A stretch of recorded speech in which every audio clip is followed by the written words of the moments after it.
Welcome to the Hope for the Animals podcast, a project of compassionate living. I'm your host, Hope Bohannic, and today we are focusing on chickens. I love chickens, and as you may know, I worked for United Poultry Concerns for many years. UPC was the first and one of the only organizations to focus entirely on birds farmed for food.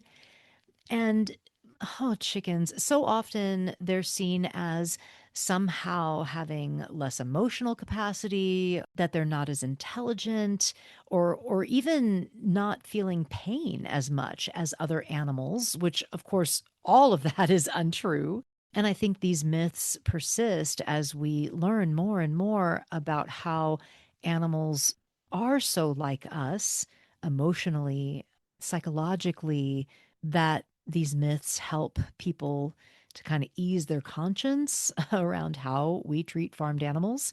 And now, so much of our meat consumption has shifted to eating the flesh of chickens. But today, we're focusing on egg production and the shift in the industry to cage free eggs. Our guest is Amber Canavan, PETA's Associate Director of Vegan Campaigns. And I really loved how passionately Amber talked about the chickens. So, PETA released a document, a white paper, they're calling it, about the industry transition to cage free systems. And I invited Amber on the podcast to talk about it. I asked Google what a white paper was. I was just curious, this term white paper. And it said a white paper is an authoritative, in depth report or guide that informs readers about a complex issue and presents a problem and advocates a specific solution. So that's what we're going to talk about today. So, related to this, I was recently at our local natural food store here, Sundance, in Eugene, Oregon, that I love so much. And I happened to be near the cooler where the eggs are sold, and I was able to observe a woman buying eggs. And she carefully examined each carton. She was reading it thoroughly, pondering, and finally, she picked a carton and put it in her, carry basket and went on her way. So I went over there and I was curious as to which one she picked. And it was the most expensive of the cartons of eggs. And it was the only one with a picture of like happy chickens on the front. They were all cage free, and what she chose, I think it said something like pasture raised. But it showed me how people do care. They care. They carefully read labels. They listen to the industry and the marketing and want to make good choices, humane choices. And it was a reminder of how important this work is to counter these humane washing misrepresentations and fabrications that are all over these cartons and this marketing. So let's hear more about this white paper. Let's get into this very important issue and my conversation with Amber.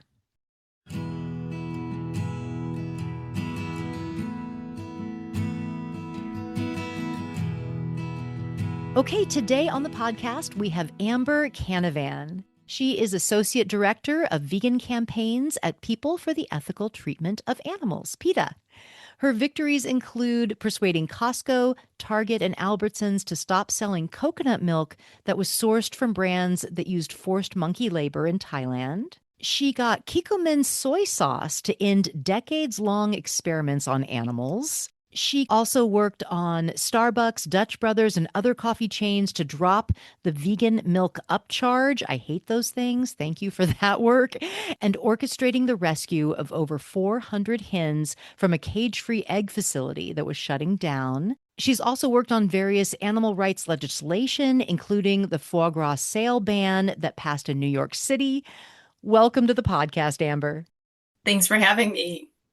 Well, it's good to have you on. And you are kind of a neighbor of mine. You're up in Portland, and I'm now, I say new to Eugene, but I've been here for 3 years. So good to know people in the area. How long have you been in Portland?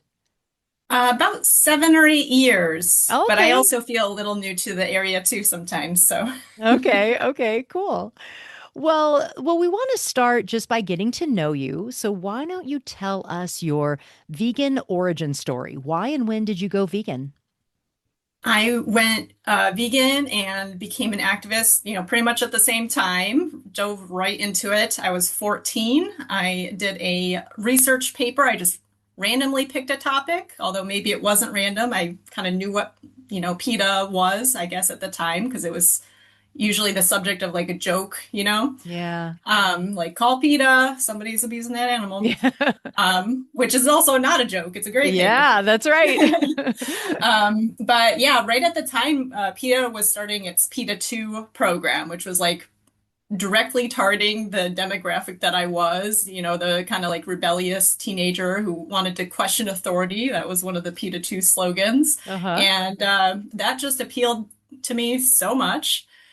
I graduated high school and got an internship with PETA my first summer out of high school. So I basically like graduated and ran away to PETA. Wow. Uh, and that ended up being the kind of trajectory of my entire life since.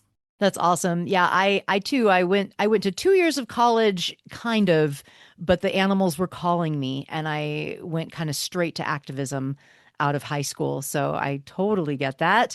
And it's funny mentioning PETA and I don't know, I would like to just say something because I know PETA can be kind of controversial and people either love or hate PETA, right? And I want to say that over the years, there's been some campaigns that I have certainly not agreed with, but that is the case for a lot of animal rights organizations. But just saying that, PETA is so ubiquitous, and people know that if there's something going on, if there's some animal abuse going on, that entity, that business, whatever it is, they're concerned that PETA might get involved, and that's how much broad reach and wonderful work that has been done by PETA. So, I understand that there is some, I don't know, just getting this out of the way up front, some, controversy and frustration with some of PETA's work, but I feel that overall and overarching, PETA has done so much good. And I don't know if you want to say anything about that, but I love PETA. Well, yeah, I mean, we're definitely known for the more flashy stuff. We don't shy away from, talking very strongly on the issues. Certain animal rights topics can be a bit emotional for people. They are a topic that can feel a little uncomfortable sometimes, especially when we're talking about, certain companion animal issues, Mm. especially. Mm. But I was actually talking to some activists recently who asked me a similar question, and I said, "You guys know about the CCF, right? The Center for Consumer Freedom." They had no idea that there was a whole organization that was built and funded by the meat, dairy, and egg industry, and also the Yeah. cigarette and the tobacco and alcohol industry to smear animal rights and environmental, campaign work. They had Yeah. no idea. Mm. Nowadays, we kind of call it like astroturfing. And, there's that recent Reddit post where that person posted, like, I was paid by the meat industry to like discredit veganism. When Yeah. you get out and actually talk to people, it's much, much different than what the kind of cesspool comment section you sometimes see online Mm. that might give you the impression of things. Yeah. Yeah. And a lot of that ire and paid harassment goes towards PETA for Yeah. sure. Yeah. Yeah. Well, okay. So let's get into why I invited you on today. So PETA has released a document called The White Paper on the Failure of Cage-Free Housing Systems to Reduce Overall Hen Suffering. So, cage free eggs, this label that we see now so much, I mean, it's now half of the eggs in the US are cage free just in the last decade or so. It has grown considerably. And as an animal welfare, animal advocacy movement, we've put a lot of focus on this now, on encouraging businesses and entities to switch from conventional eggs to cage free. And so there's really been, significant movement in this direction. But some animal advocates have been concerned that the cage free systems are really not not what they are, said to be. They are not as beneficial to the birds as the industry wants us to believe. So PETA has written this really extensive report on cage-free housing systems. So what did the research uncover, and what's maybe kind of the general big picture of the findings, and then we'll dig into it a little more. The I think key findings that we found, and even we were surprised when we started really digging into this, because first I want to say like battery cages or what they call conventional egg production. Battery cages are an abhorrence, basically. Like they should have never been invented. They are horrifically cruel to birds. There's no question about that. Yeah. However, the proposed solution that the egg industry has agreed to with its United Egg Producer guidelines, and which a very large part of the even animal rights, not just animal welfare movement, has poured so much of our movement resources into, Yeah.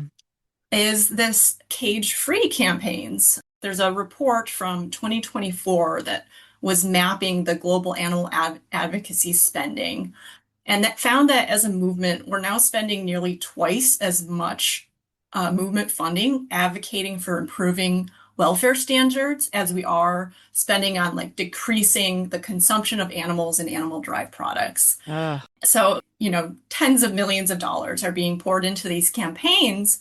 And maybe that would be something if it really significantly changed the life of these animals while making it, harder for the industry to profit off of them, actually kind of damaging the industry in some way. But what we're finding is not only are these welfare improvements horribly overstated, they're very marginal improvements when you actually look at it. Anytime animals are like mass raised and killed for food, there's always going to be trade-offs in that system. So you take away the bars of the cage and you open it up, but you're still cramming that many birds into that same amount of space, there's going to be worse problems.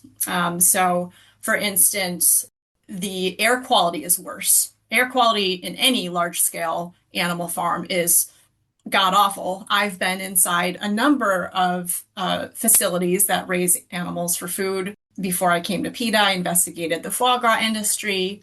While I was doing the cage-free rescue here in Oregon, we were going inside that facility to pull those birds out. And when you have so many animals in one space, the amount of particulate, whether it's dust, dander, and literally just feces in the air floating around and getting into your lungs, getting into the animal's lungs, is very high. So it's higher in cage-free systems because the birds are like moving around a lot more and their feces isn't being taken away by the conveyor belts like would be happening in a battery cage system. Mm. Again, not defending battery cages, but there's always a trade-off involved Yeah. when you are treating animals like they are commodities, which these systems still do at the end of the day. Yeah. One of the other main things that also often seems to get glossed over is the higher rates of bone fractures. So a keel bone on a bird, if you think of them like a ship, it's like the front part of their like chest plate. When they are able to, fly around, have to get up to different levels, since these cage-free farms will create what they call vertical space, and that's so you can crowd more birds into the same building. So these birds are like having to get up to different levels of these roosting bars, usually multiple levels of roosting bars, and then the nesting boxes and things. In cages, they can't really do that, but while they're out in this giant shed that's full of sometimes 10, 20,000 birds crammed in that space, they're flying around, they're constantly getting jostled and knocked around, knocked off of perches by more dominant birds, Mm. and they end up breaking their bones. 85 to 97% of hens from cage-free facilities suffer from these painful keel bone fractures. Oh. Um, And that's one of the, it's not like a bone sticking out or they're going to be bloodied in a photo. That's like this very invisible Mm, suffering that they are going through, that even if you see a video or a photo of them, you have no idea that they're suffering from this like internal injury wow. that must be debilitatingly painful. Wow. Yeah, there's so many issues that go beyond just the size of confinement, right? I mean, that's what all this gets funneled down to. People look at the cage-free label, they think, oh, okay, well, there's no cages, so everything's okay now. But there's all kinds of issues, things they face throughout their entire lives, from when they're chicks to all the way to the slaughterhouse, that go beyond the cage, right? That go beyond just the size of their confinement. That's not the only issue. And then now we're seeing that even in these cage free systems, there's new problems, there's more problems.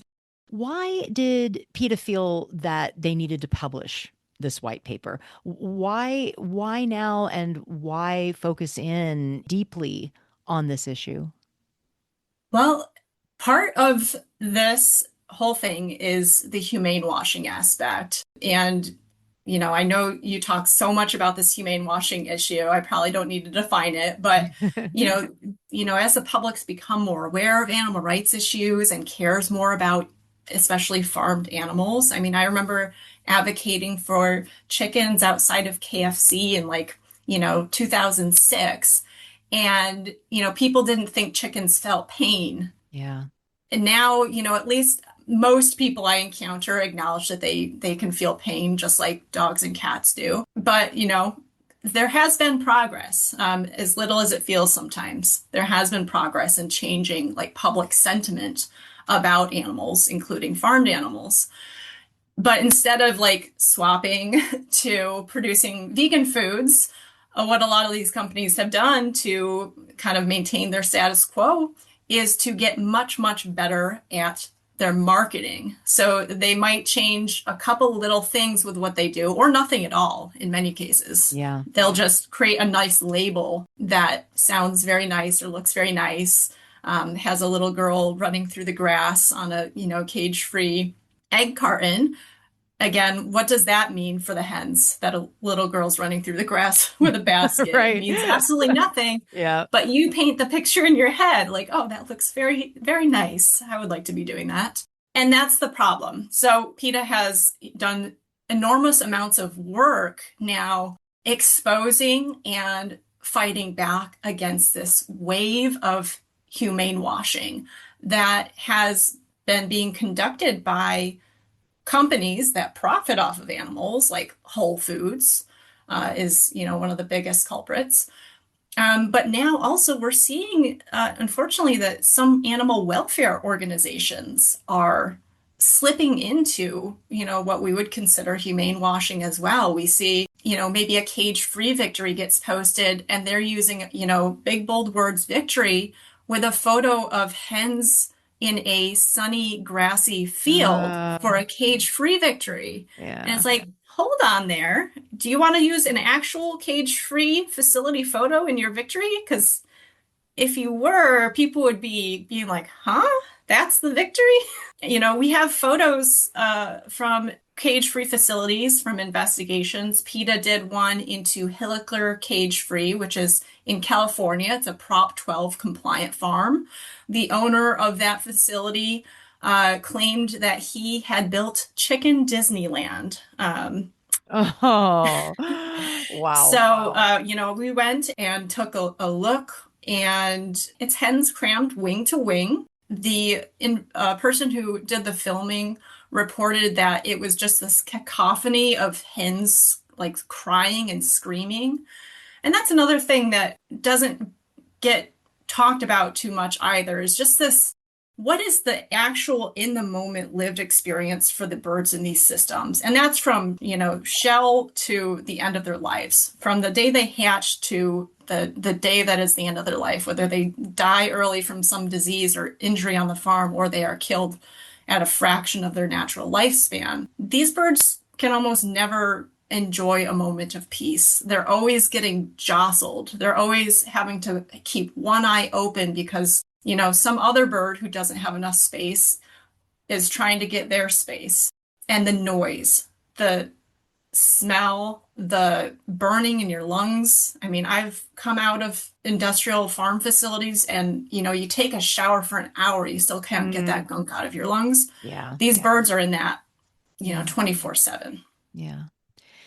Yeah, I too have been to cage-free facilities that were absolutely horrible. Judy's Eggs in Sonoma County was one that I went to just look. I wanted to just see for myself, and was able to go and really look in to one of the buildings, and there were birds that were featherless, basically, like half their feathers gone. Birds that were injured in the corner that were just hopping, not able to really walk. It was horrible. So yeah, cage free does not mean cruelty free. So the white paper gets into the history of egg production, kind of like how we got here, right? And I thought that was an interesting part and an interesting part to include. And I wondered if you wanted to just talk a little about that. The way that we have changed hens, the way that we've changed chickens, because the chickens raised for meat are also horribly manipulated. Yeah. The way that we have manipulated them into basically becoming egg machines.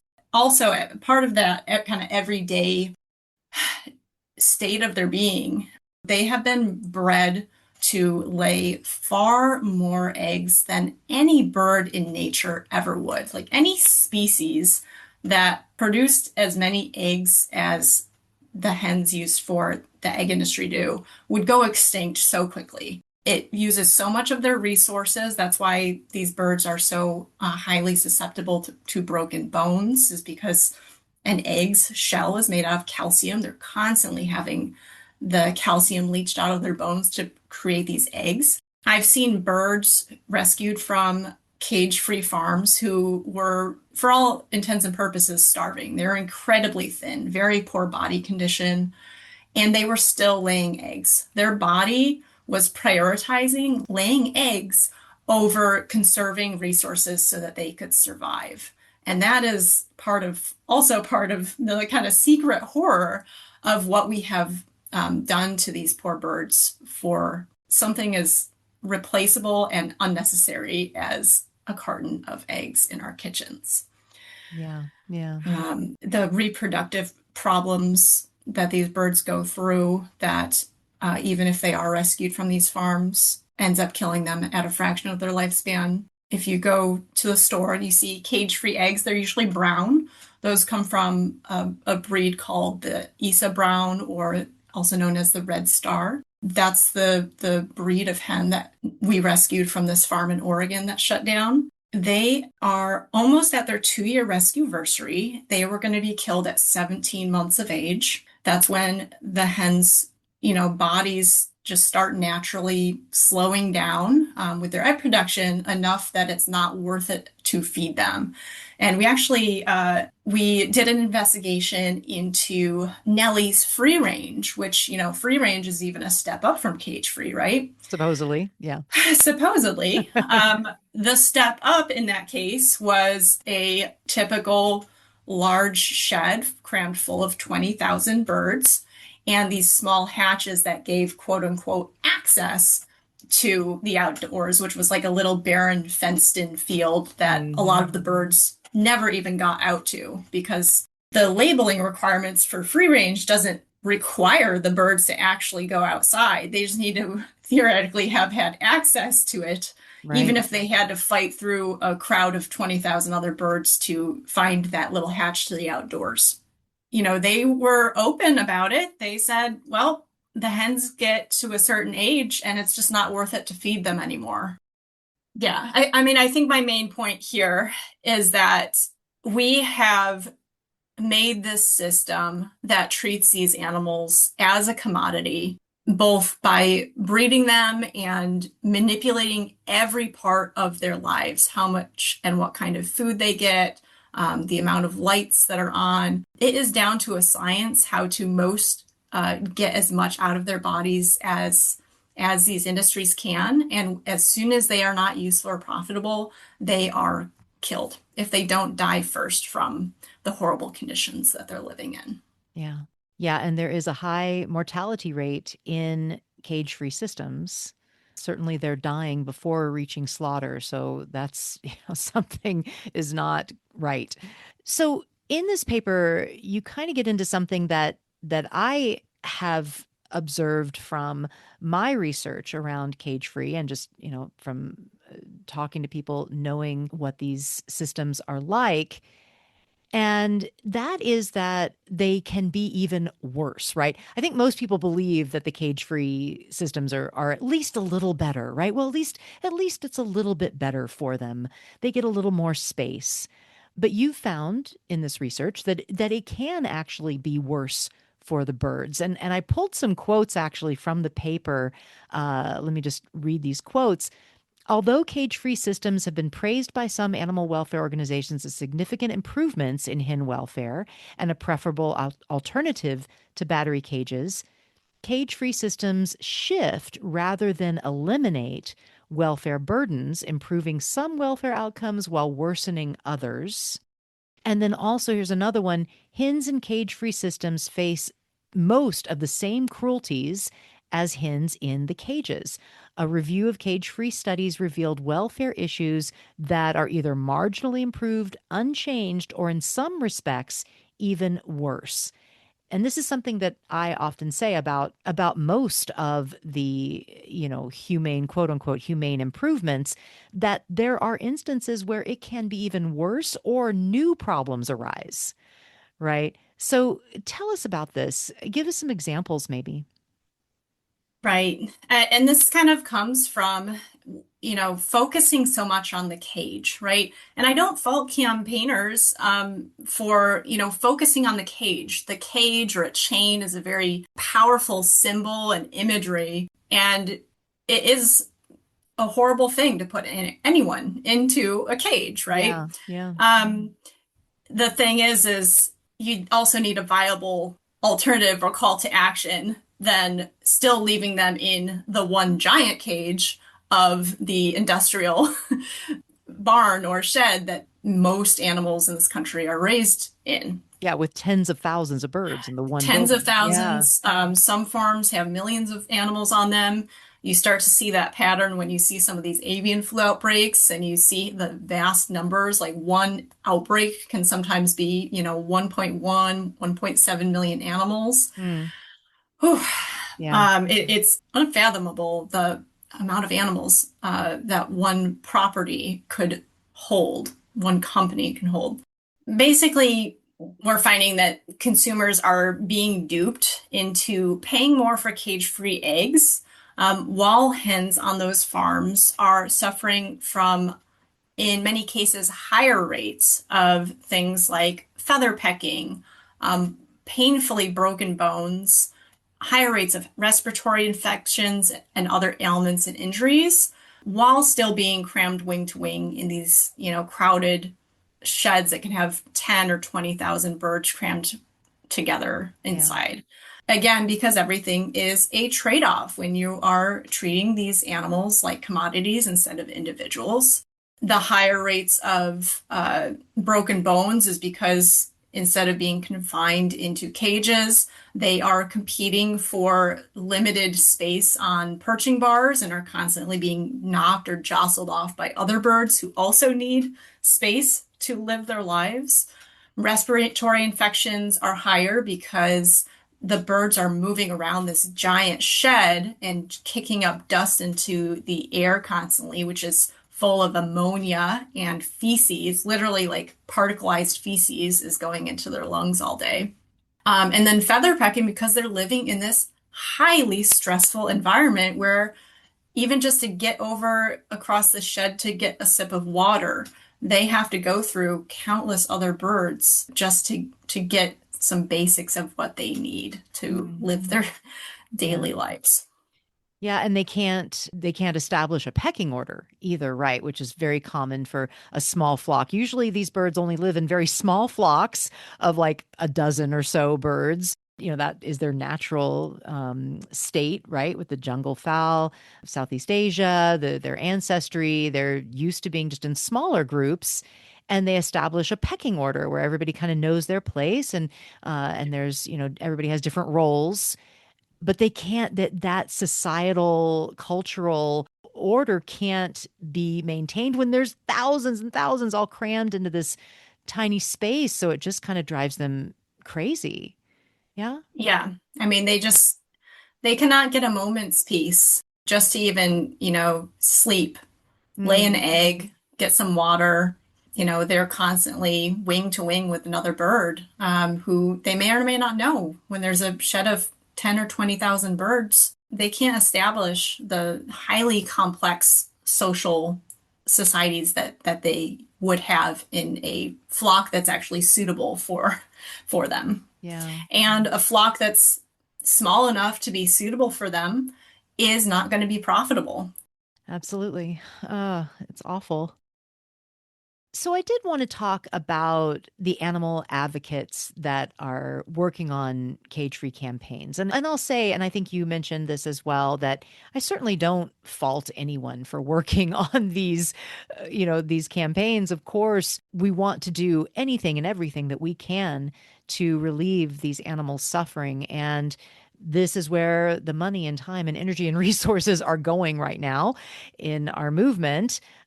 So I understand people wanting to work on these campaigns. But, often the reasons given that these are good things to work on is that they say that these transitions like hurt the industry financially. I heard that a lot when these first started back in the more early 2000s, that, this would really hurt the industry. They'd have to make all these transitions, that it would cost them money. But I don't know, that seems to be falling apart as the industry is making more and more money on cage-free eggs, and so many are transitioning fairly easily. But also another thing that is said that is a positive is that it educates the public about things. So, but interestingly, this paper gets kind of into that, and it cites this report on transitioning to cage-free systems. And this report was, by the way, funded by the food industry and egg producer interests, right? But the report states that cage free marketing offers an opportunity for an industry reset on how consumers and the animal activist community as well perceives the industry. So, is this all this energy that we have been putting into these transitions? Is this kind of backfiring? Are we just offering the industry a way to make more money and with, new specialty items while the birds continue to suffer? Right. Yeah. I mean, consumers are paying, whether because their state passed a cage-free law or because, they choose to at the grocery store, are paying more while being misled that the lives of these hens is like significantly better. They may even, think that the hens are being provided with things that they absolutely are not. For instance, grass, access to ever seeing sunlight in their entire lives, which most aren't. But yeah, I mean, industry data suggests it's showing not that caged facilities are being replaced by cage free. They're actually both expanding at the same time. Mm, So it's not like birds are being taken out of battery cages and put into cage-free facilities, um, because we're not addressing the core problem of reducing the overall number of hens used for eggs in the first place. The rate of egg consumption and the numbers of birds being used for eggs, we are not going to make any progress without reducing the number of birds who are used by the egg industry in the first place. And that has to do with, shifting from so much of our movement resources going to getting them to make cage-free commitments, which I've also heard the argument, well, why don't we help the animals who are suffering now just a little bit, even if it's not by much, but it's at least helping the ones suffering now.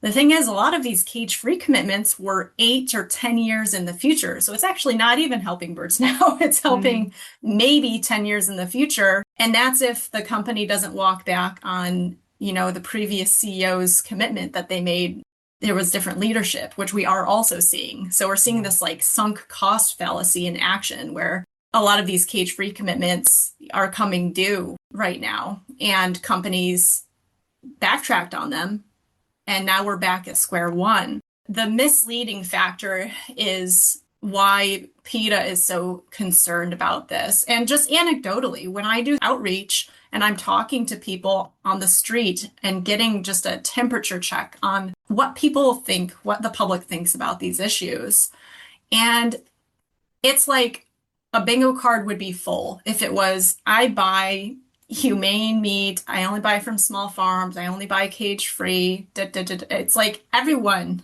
tells me that that's what they do, Yeah. and that it somehow like, clears them. They're good to go and they Right. cannot have to think about this issue any deeper or really change what they're doing because they're already picking up the cage free package at the grocery store because we Yeah. do also have a cage-free law here in Oregon.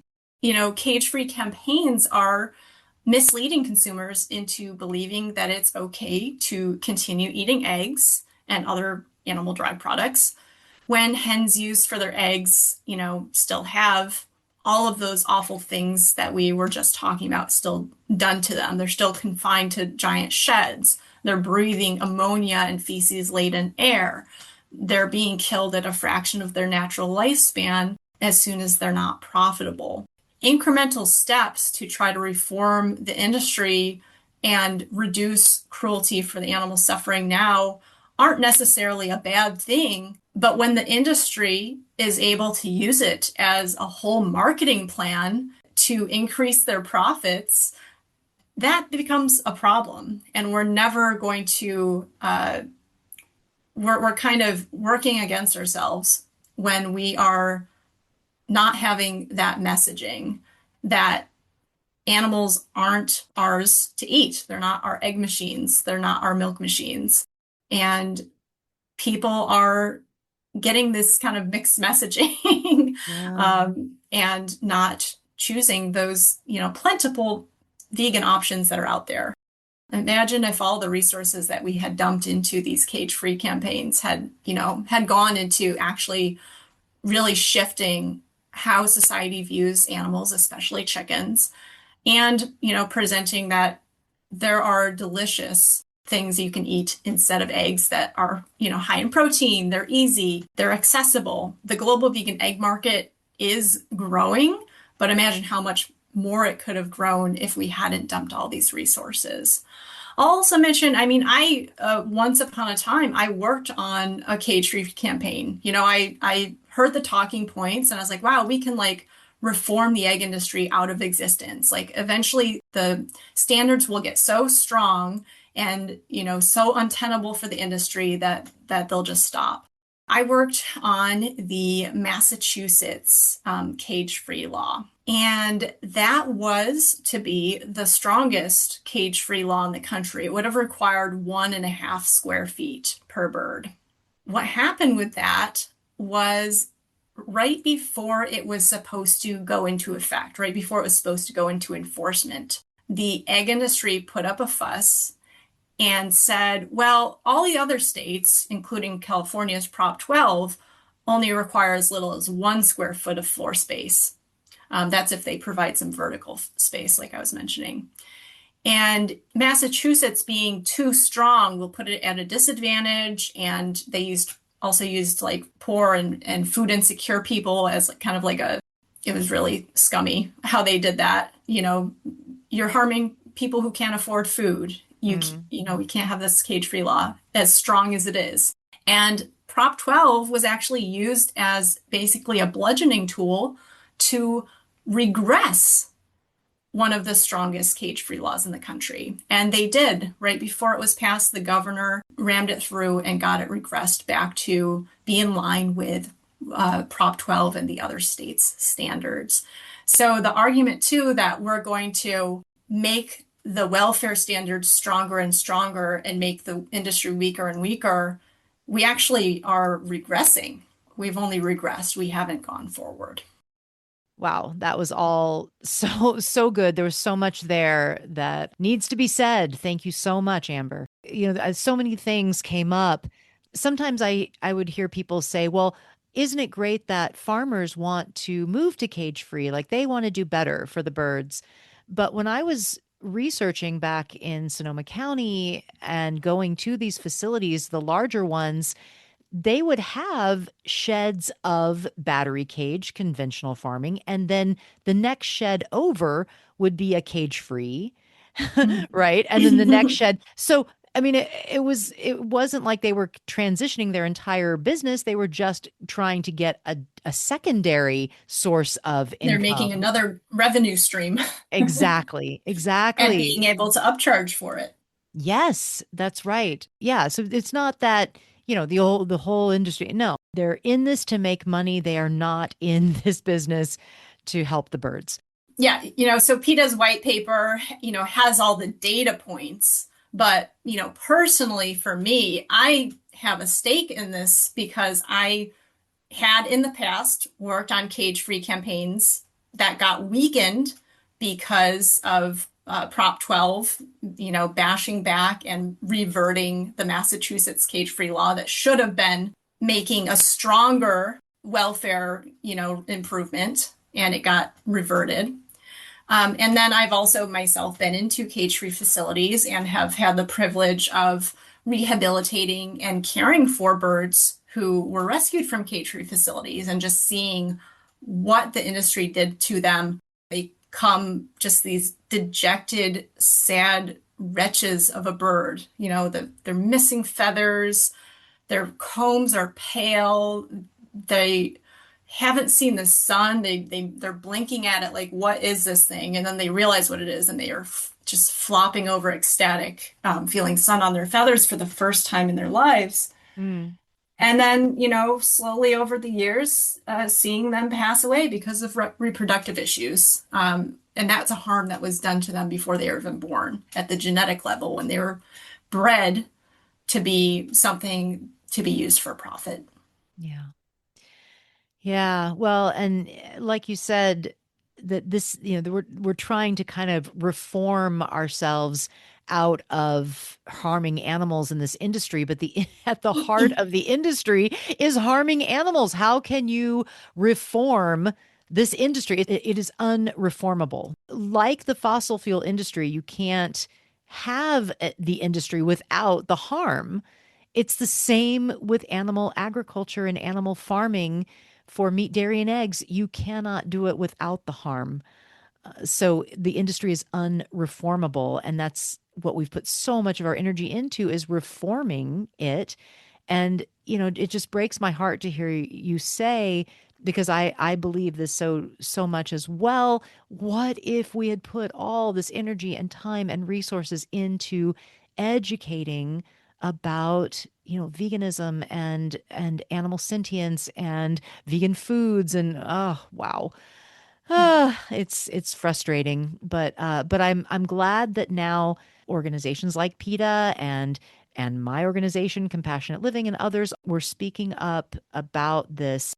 I think that each of these welfare, because it's not only cage free, there's lots of different welfare proposals, legislation going through. It's not that they shouldn't exist, but we need to look at each one individually and systematically and see what the trajectory is. Is this going to lead us in the direction of animal freedom, or is this leading us down a different path of just more animal products with different labels? So we've really got to look at this as a movement. What's going on here, and how we're balancing our resources, because so much of our resources and energy are going into these reforms when the grassroots is starving, when the vegan education doesn't get funded, when farm animal sanctuaries are having to close down because they're not getting funding anymore. And there's some big stuff going on in in the movement that we need to look at. Yeah. And I mean, just like me, I'm sure a lot of advocates who are working on these campaigns probably felt like a little icky about working on a cage-free campaign, but they kind of justified it to themselves. Like, okay, I feel a little weird about this. This isn't what I want to ask for, but I'll accept the argument that, this is going to harm the industry and move the needle for animals. And unfortunately, that's just not the only factor at play here. The amount of humane washing and misleading marketing and profit that these industries they've been able to maneuver themselves into a good position, where they can create marketing opportunities and opportunities for profit and expansion. Again, the egg industry has expanded side by side, battery cages and cage free Mm, have been expanding side by side together. Like you said, sometimes even on the same property will be a cage-free facility and a battery cage facility owned by the same company. yeah. And they're profiting while the birds are continuing to suffer. The labels are a huge problem.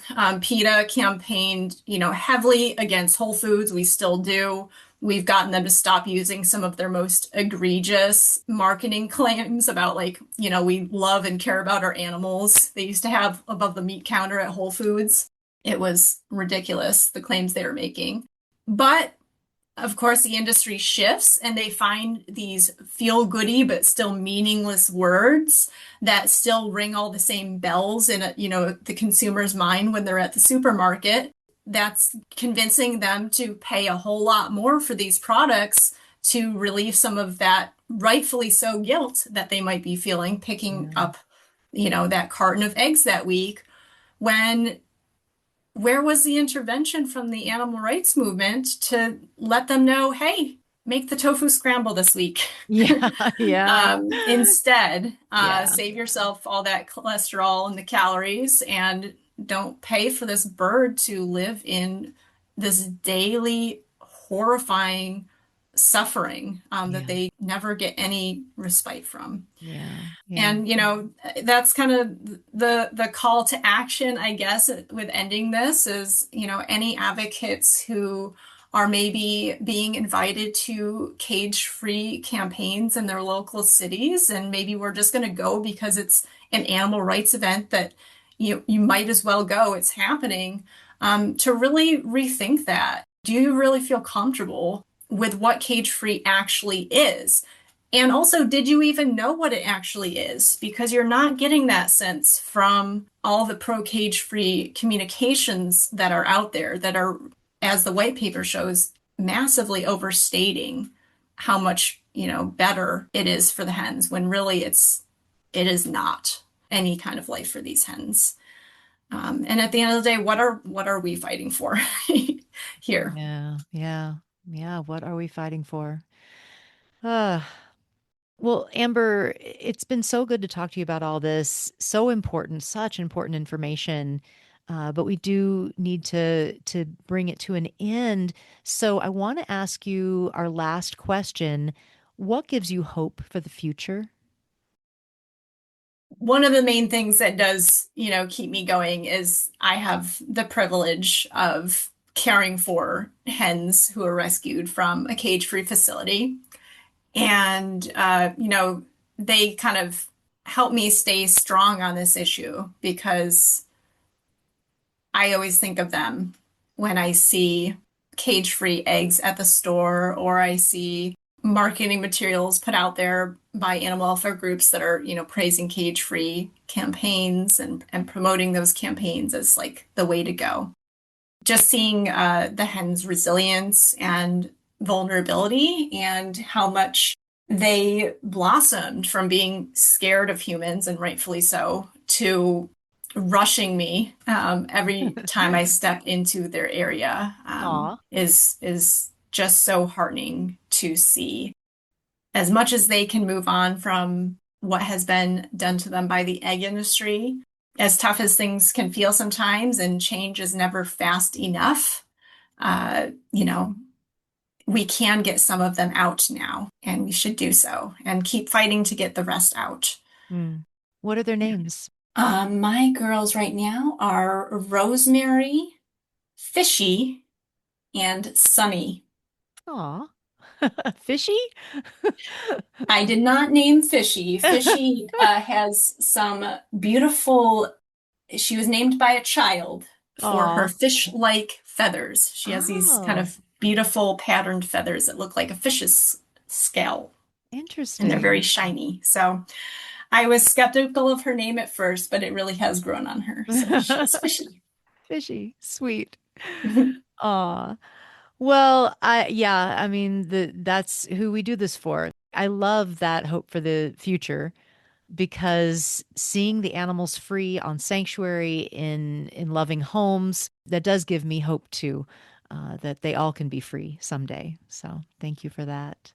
And thank you also, Amber, for the work that you do. PETA is a powerhouse, and it's because of amazing people like you that have dedicated yourself to this work.